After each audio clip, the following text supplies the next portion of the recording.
Well, hello everyone. It is a lovely rainy Wednesday. I hope everyone is safe and doing well and staying dry. I mean, it's raining on the West Coast. I mean, who knows? Me and my little West Coast bubble. Hope everyone's doing well. What a week. I've got my hair done today because I had a photo shoot yesterday with your girl Hannah and my partner in some marketing stuff, Jamie Hall Media. She's a wizard behind a camera. And oh yay, beautiful weather in South Africa. Happy to hear it. So we are launching our texting thing. So if you are an early texter, then you find out tomorrow. If you're not willing to go all in with us, you're finding out Friday. So definitely text us. I'm gonna be nerdy and pitchy and salesy, and it's backwards. It's 831-318-7872. I swear it's the only time I'm gonna sell it to you this whole time, but I'm really excited about it. And I haven't been this excited about something in a while because, pandemic, etc. So today we are talking to Satori Cellars, who just joined. And I'm super excited because I haven't met them before. So let's get Sandy and Tom.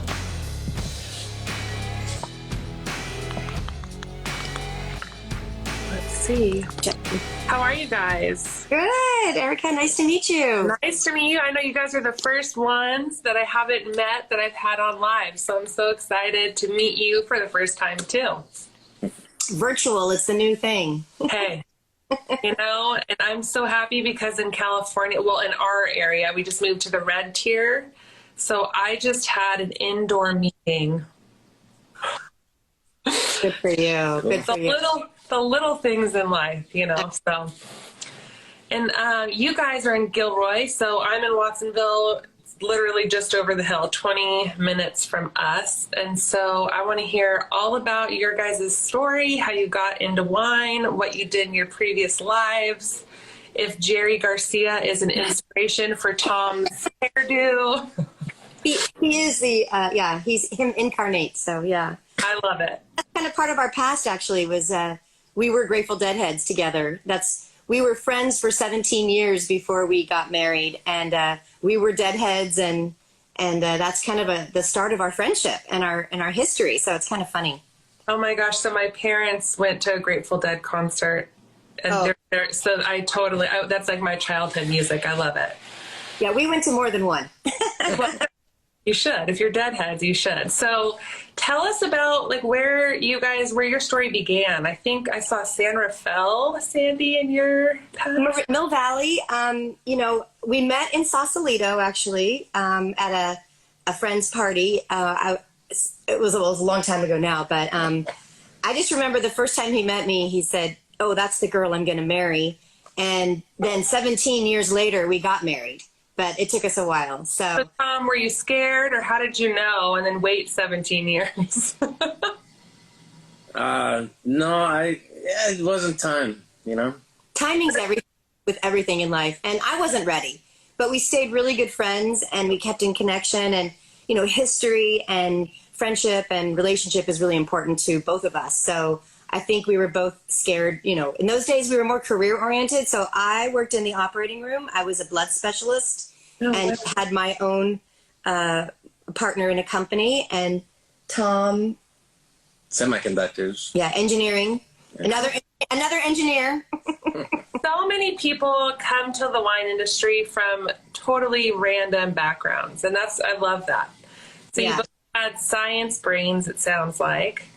Yeah. And, wonderful. Yeah, this was not our history or our plan. This was not our dream future. We got into it. So fast forward all that time. And Tom lived here in Gilroy. He owned this property. Oh. And I was up in Marin. And when we finally did decide to get married, we were doing the live both places. But it was really this land that called us into our business. So we're in the zoned agricultural. So and we were a plum orchard. So are you valley floor? Because I know Gilroy has mountains-ish and then valley floor.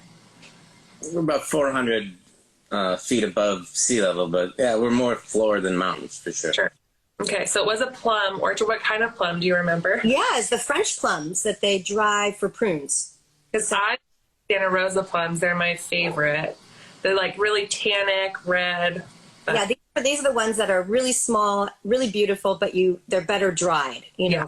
But there's a few left on the property. But so, Tom was working. By this time, I had sold my company and was planning on, being a mom and kind of living in the country and getting used to that, actually. And we had a small child. And but the county, it was kind of like we had to plant something. At one point, we got a letter saying, Sure.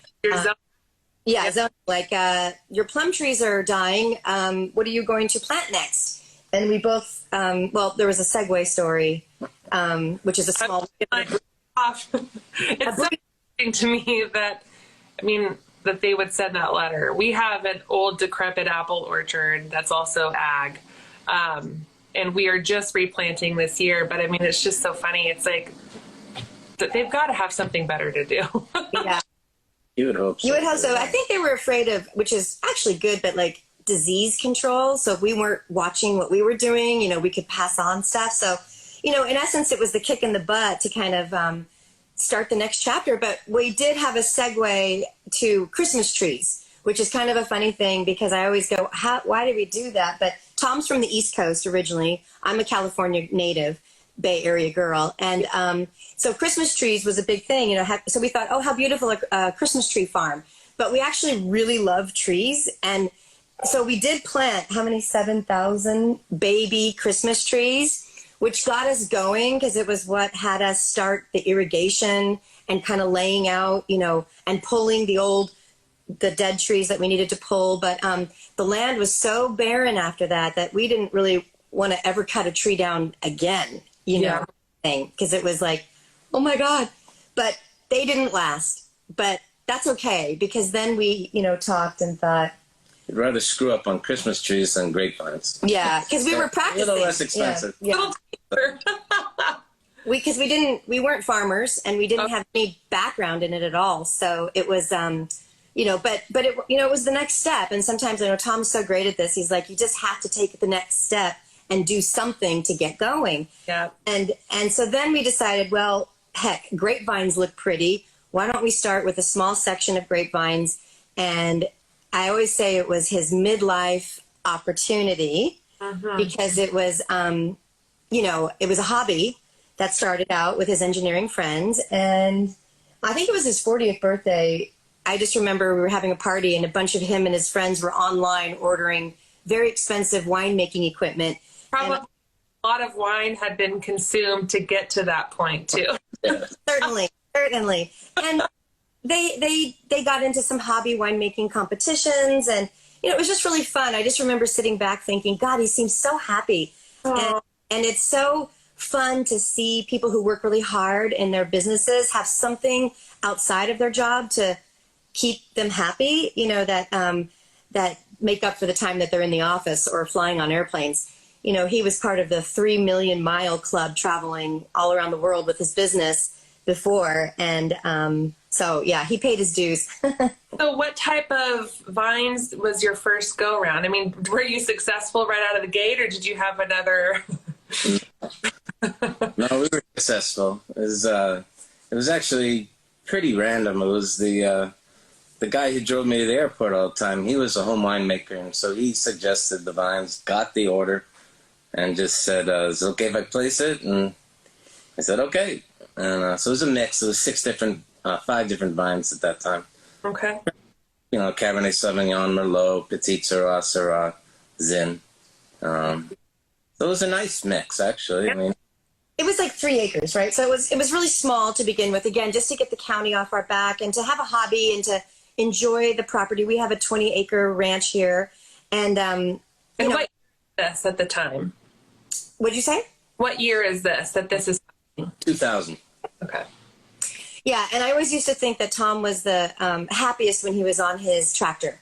and doing this wine stuff. And so fast forward, I don't even remember how many more years. So we got married in 2002. Sorry, we had a kid in 2003. So things were starting to kind of shift, and we got married here on the property. So that was a really special way to inaugurate our connection. And, had 175 of our favorite people here, and just one of the most best day of our life. And then from there, I think Tom was increasingly getting, I don't know, you can speak for yourself, but. Well, work was less fun than it used to be.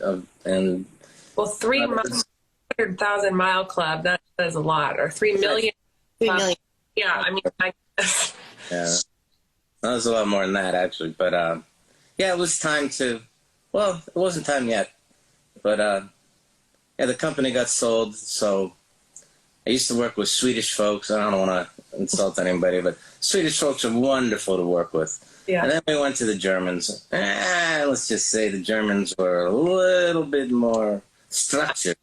I'm German. I've got German blood, and I know.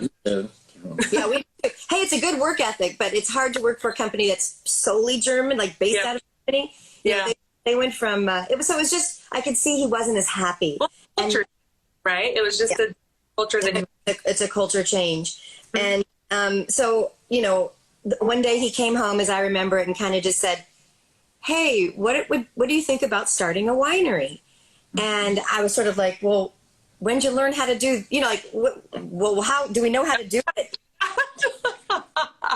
And it was, we were very lucky. It was actually written in our title or a deed of our property, zoning, that we had the right to a winery.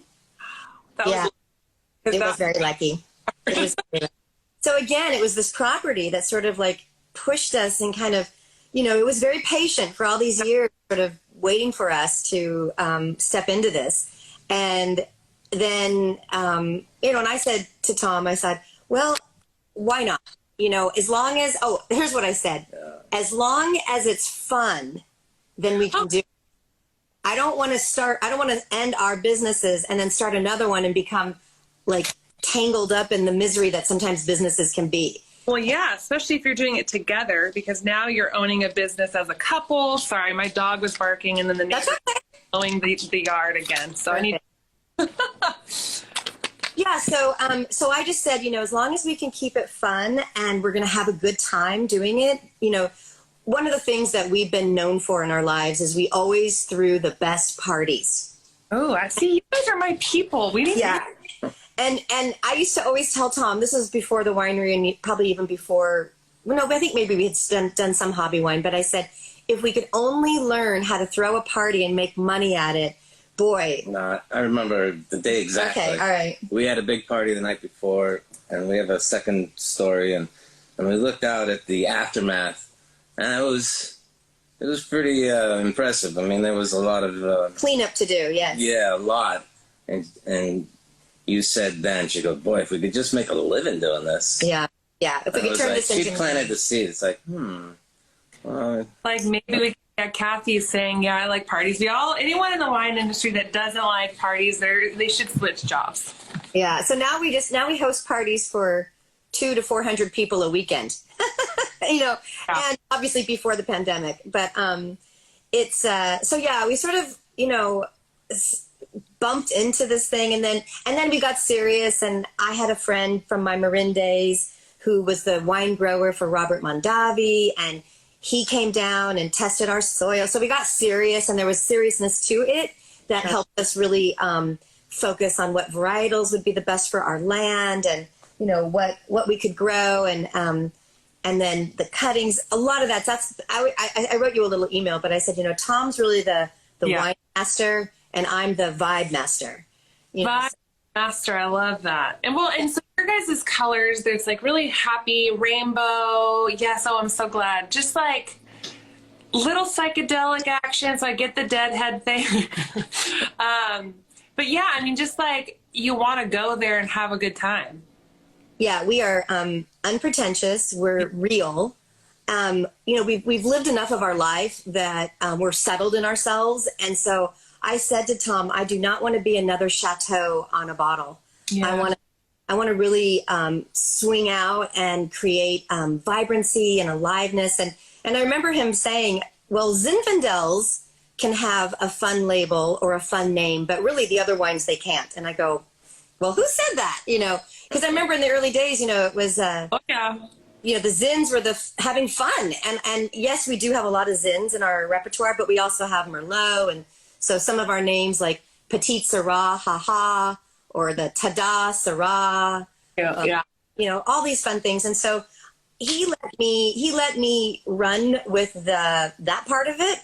Like I had a choice. Like she had a choice. Yeah, like you had a choice. And you know, even our capsules, you know, the spiral, they color coordinate with each of the wines. And so the label is based on the grape tendril, or what some people would call, you know, the spiral, Yeah. the nautilus shell, things that occur in nature already.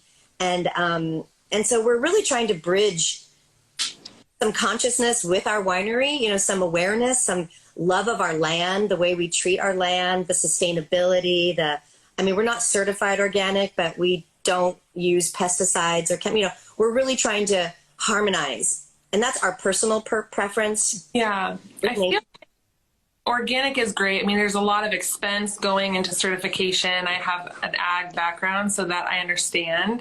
But to me, it's more important to be stewards of the land, because you can get really messy, not steward-like farmer and be organic. Yeah, yeah. But, you know, being really mindful is really important, because, you know, soil health is all we have, right? And so, yeah, we do that. We have a whole repertoire on how we feed our soil. That's really what we're up to too. So yeah, we are definitely stewards of the land, and sometimes it looks messy, and it's, you know, we have horses. My horses graze the property and keep our grass down and fertilize all the rows. They're out in the vineyard at least until bud break, and then they kind of start eating the vines a little bit. Then they're very expensive. Yeah, then they get boarded somewhere. But and you know, we have owl boxes. We have like 8 different owl boxes. So we hear the owls as soon as it becomes dusk. We hear them out there.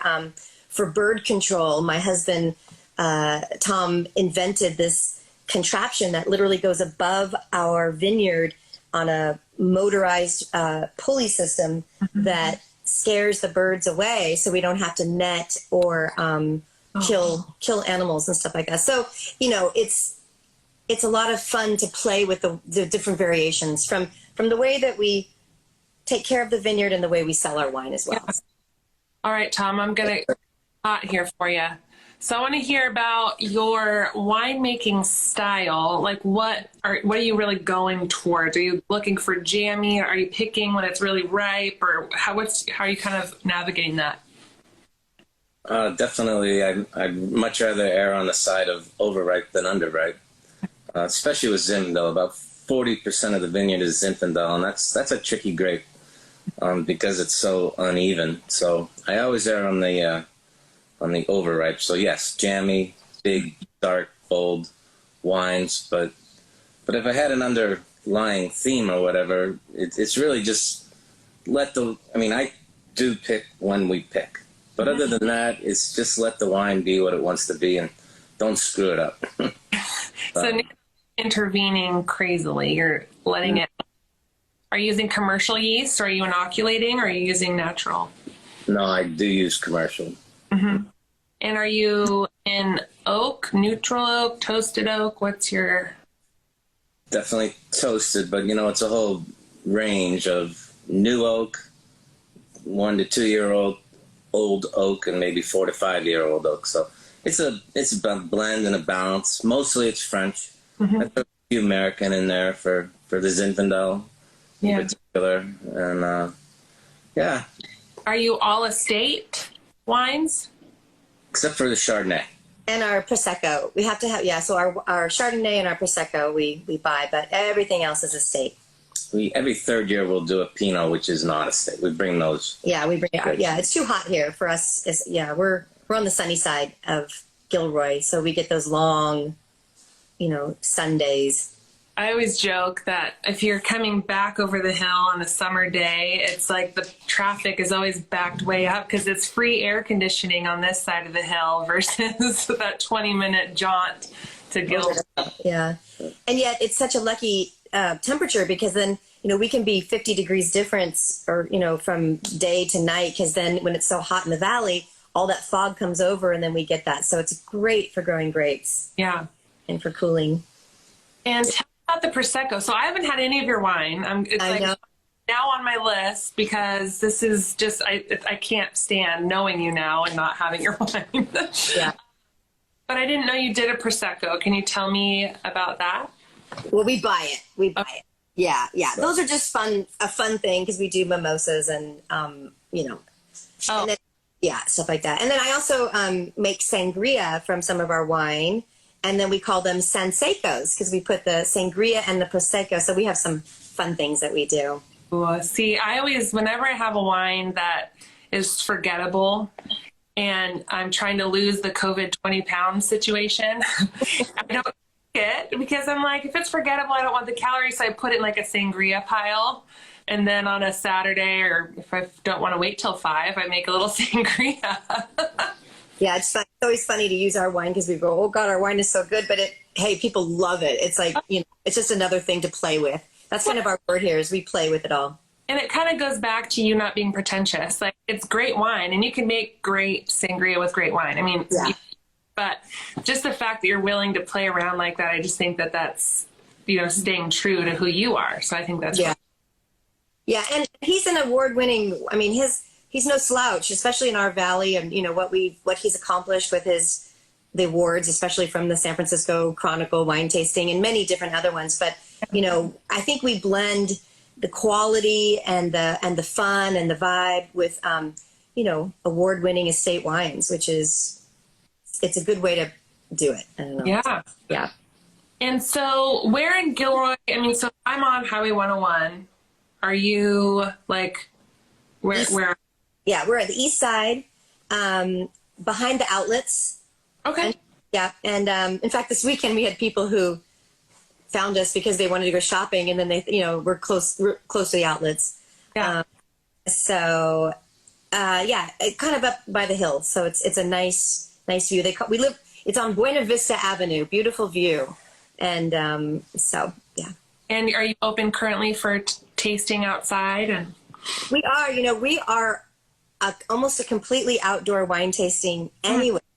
So, we obviously we've been closed, but then we opened and then we got closed again and then we opened. And it was really the first time I said to Tom, oh my God, we're so lucky we're already ready for this because that's what we do. And so we have fabulous social distancing, picnic tables, bar top barrels that we make into tables.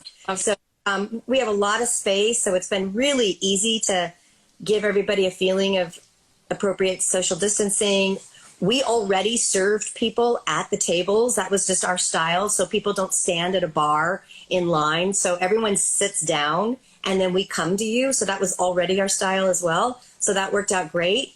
We had to pivot a little bit with how we did our tastings, and we created this really fun way to bring them out in a little carrier, but it wasn't a wine thing. It's actually a beer carrier. Oh, yeah. Yeah.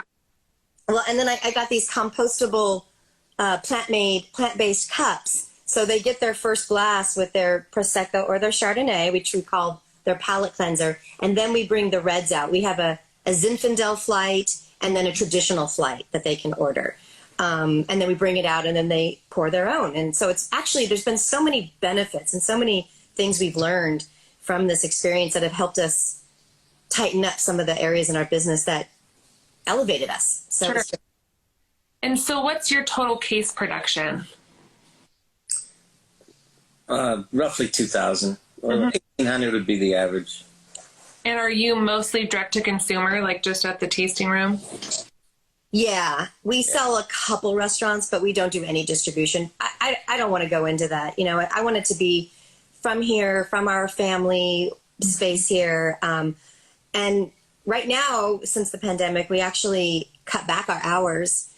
So we're only open the first and third weekends now.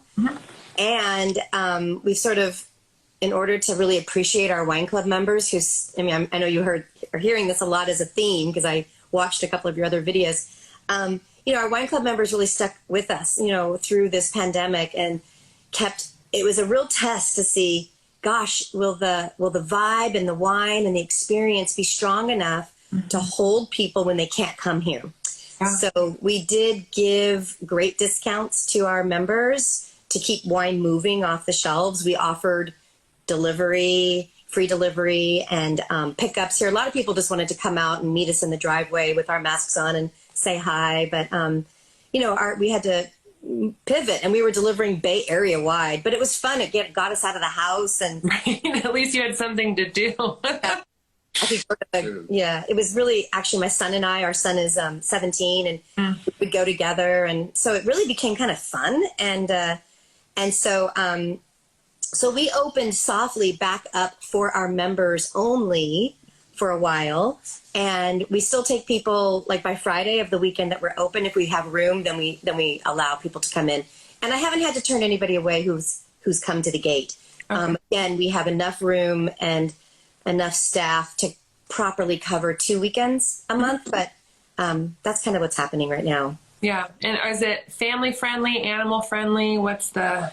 Yes, we call ourselves dog friendly, kid friendly, and people friendly. I love it. Yeah. Yeah, it's wonderful, yeah. So the best way that we could support you, we could order online, ship. Yeah, we're kind of old fashioned. It's kind of, we have a tagline, just call Tom. I'm going to blow up your phone. I know. Well, it rings all the time, and luckily he always has it with him. But, he's definitely old fashioned like that. We're not really as tech savvy as some other people are. So we don't have a way to order online. So we even say it on their first. Yeah. He just says, we're just going to keep it relational, and you got to pick up the phone and call or send an email or something. So it's been working. I love that. Yeah. And it's different, right? I mean, everyone has like the online ordering. So this is like, no, we want to talk to you. Yeah. To me, it just felt like such a distraction, Now I don't want to be an IT guy. I just don't. Yeah. Even taking reservations, because we had to take reservations. We looked at reservations apps and everything, and we decided, no, we're just going to do it when you call or email. And I've had so much fun getting back to people with emojis. I've become the emoji queen. And I think people are on our emails. There's always like a cute little.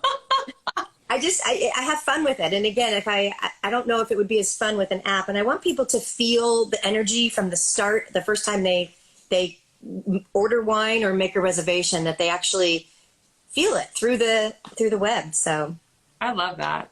Yeah. And for the next year, 2 years, are you looking to kind of, maintain what you're doing, or do you have any plans? Or Well, I have plans, but Tom's going to keep doing his wonderful wine. Yeah. Well, I am a yoga teacher, and I was teaching for 8 years at a studio in town. And since that closed, I really realized it was time to bring yoga home to Satori. And a lot of my students are members here, and I just feel like I want to keep bringing in that mind, body, spirit balance, and it can include wine. And so we're going to be building a beautiful yoga platform here, and we're going to be doing outdoor yoga and, and just bringing that vibe home here. So I love that. That's totally a thing. There's a Hollister winery that I've seen, do that. They'll bring in guest yoga people and do that. So I think that's really cool that you are the yoga person. Yeah. And building it out. I mean, how special. Really quick, I don't want to get lost. Kathy's out. Do you ship? Like, we do. Okay. Yeah. Okay. Yeah. West Coast, sure. Yeah. How fun. And so, Tom, are you going to have to do that build out for her? Yeah. I'd rather do that than IT, I'll tell you that. Yeah, he builds we're such a yin and yang and such a complement to each other, and also so different. And I think that's what keeps this partnership and this, it's a big business to wrap your arms around when you have as much going on as we do. And so, he builds the picnic tables and I paint them. So when you come here and you see the colors and you see the art and the beauty, you know, it's the combination of both of us, but we don't step on each other's toes in certain things. I'm not going to. One time I said, maybe I should learn how to make the wine. It's like, nah, you stick with that. You're good at what you do. He is. And so is your son, he's 17, is he going to go away to school? Yeah, he actually is graduating from Monte Vista Christian School in Scottsville. And he just got accepted and decided to declare for Cal Poly for environmental engineering. That's where I went. Oh, yay. So, yeah, we just decided, you know, it was just he didn't get into his first choice, Stanford, and it was like, oh, well, that's a bummer. But then we thought, well, gosh, this is even more fun. And it's going to be really fun for us to go visit him and really discover parts of, we don't get to get out much and go wine tasting. So we were I think we were more excited than he was, but so it's in the valley, and there's Avila, and there's Cambria, and there's Paso, obviously, and there's Templeton, and fun. And so does he have aspirations to come and join the family business, or is he not declared yet? Definitely hasn't not declared yet. Yeah. But, you know, it'll be his journey. And no pressure. And the good thing is because we both had our own careers and then completely pivoted, you know, later in life. Yeah. It's to really see that you're never done. You know, and then I became a yoga teacher later in life too, after, you know, and it's like, there's so many things we can do in life. And it's just so exciting to try different stuff, you know, and so he's seen it. And so I think, you know, and he knows this is here for him. I mean, his name, so Satori, Sandy, S-A, Tom, T-O, and Riley, R-I. Aww. And so that's how we came up with our name. But then when we Googled it, because Tom, you know, was the spearheader of that thing, it means a taste of enlightenment in Zen Buddhism. In what? Zen Buddhism. Oh, that's so cool. And so it's just perfect for us because, you know, we've got Buddhas all over and, you know, we're just, you know, trying to bring light and love to the world. So, you know. That is so awesome. I love that. Well, so anyone that wants to support you, head to Satori's Instagram. There's a link to their website. Or it's SatoriCellars.com. Yeah, SatoriCellars.com. Yeah. And yeah, we've got a good website. It kind of tells our story and our furry family. We have 11 dogs and 2. Oh my gosh, 11? Yeah, and you know, it tells about, you know, it's got some good detail on there. And then on the first page, it does say to reach us or how to order your wine. Just call Tom, you know. So, and then definitely, you know, as we inch our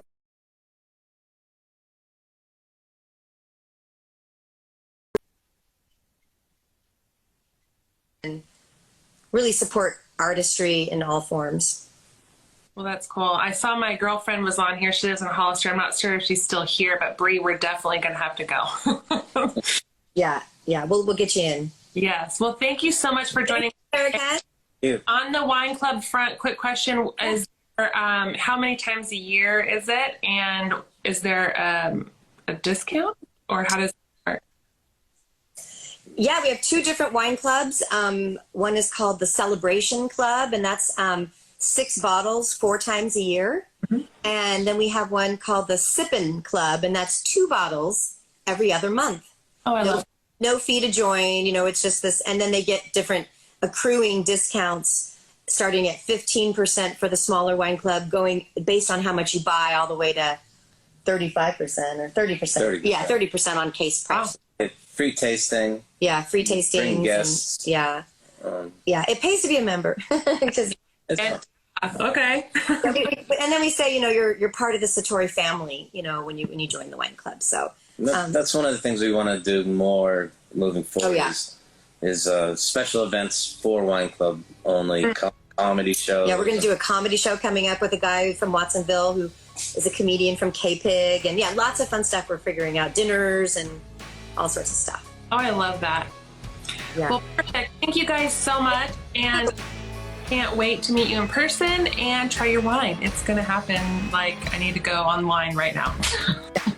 First and third weekends. Okay. For now, yeah. Okay. Well, guys, thank you. I hope everyone enjoyed this lunch break edition, and we'll talk to you soon. Bye, Erica.